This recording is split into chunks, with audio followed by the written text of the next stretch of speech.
welcome to our first online PowerPoint of the Nazi Germany Cold War exam. Today we're going to be looking at how to answer source-based questions, a very important aspect of this exam that you've practiced in the Britain course if you've done it, but now we're going to look at it from the perspective of Nazi Germany and Cold War. Now it's very important that we know what we're addressing, and today we're going to be looking at the use of purpose within your answer and the context. Purpose often meaning why was something created, the context being the time or things that aren't within the source that you need to know to apply to that answer.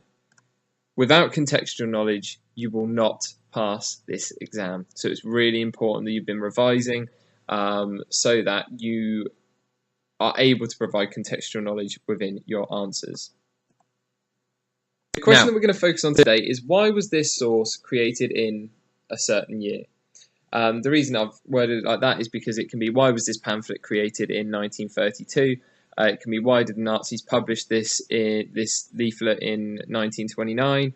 Why did the Weimar government produce a newspaper article in 1923? Okay, so it can be any kind of historical source and then any date within the course. So you need to know what's going on roughly around those dates, and you need to know why that kind of source would be being created. Now, I'm not going to dwell too much on this first page because hopefully we're going to be aiming for higher than this. Level 1, you are simply describing the source. Okay, you will notice that it says use the source and your own knowledge to explain your answer. If all you do is describe the source, you will only get 1 mark. That is like seeing a picture of Hitler. Why was this created in 1933? And you say, to show Hitler. This source was created to show us Hitler. You've just said what's in the source. You've not actually gone any deeper than that. That's 1 mark. 2 marks focuses only on context with no explanation of the message of the source. Now, this shows me that you've been revising. So this is kind of good in a way, but it means we need to practice on how we're answering the question. So, for example, it's a leaflet created in 1923, and you can clearly tell it's about hyperinflation. It means that you'd say this was created in 1923 because hyperinflation was occurring, and lots of people could not feed their families. Great that you've got that contextual knowledge, but you haven't actually answered why the source was created. Okay, is it to highlight the problems of hyperinflation? That's the purpose. Okay, so only talking about the context won't get you very high marks, but it is very important that you know it, because to get to the higher marks you need to do that as well as something else. Level 3 asserts a message of the source but with no development. Normally 1 sentence answers.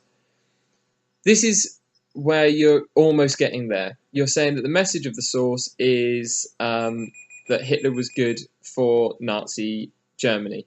Okay. That might be the message of the source, but why would Hitler need to make himself look like he's been good for Nazi Germany? Okay, so you've asserted the message, Hitler is good for Germany, but you've not said why it's been created. So the chances are that would have been created to win a further election if there was an election coming up in 1928.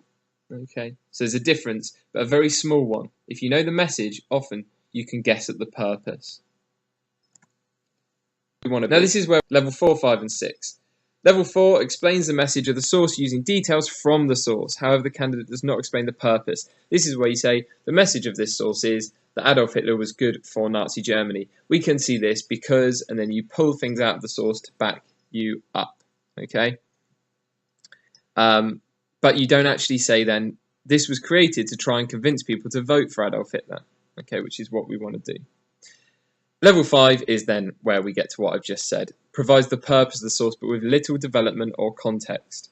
The purpose of this source is, or this source was created in 1930, whatever, to do this. You have clearly identified what the purpose is, but you haven't gone into any extra detail. Often these are quite short answers, but very poignant. So if it was a picture of Hitler, for example, standing tall above Germany, and looking proud and brave, and then it had a list of things that he had managed to do since or that he wanted to do. Then you could say the purpose of this source is to show that Hitler would be good for Nazi Germany to win votes in the upcoming election. That would be providing the purpose. Okay. However, level 6 is then where we go that one step further, provide explanation of the source, a developed explanation of the purpose, using valid contextual knowledge. That is where you go a lot deeper.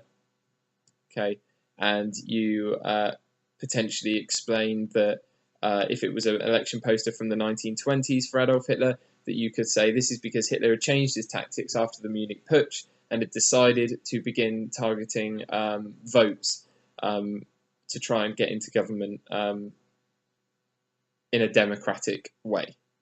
Okay. Now we're going to look at the mark scheme after we try this, but let me first give you some tips before you give this question a go. The thing about is actually, why was this source published? What is the purpose of this source? So here, this is the question you're going to be answering. Why was this source published in Germany in the 1930s? Worth 7 marks. Okay. It's a painting from Germany in the 30s. Why do you think this was created?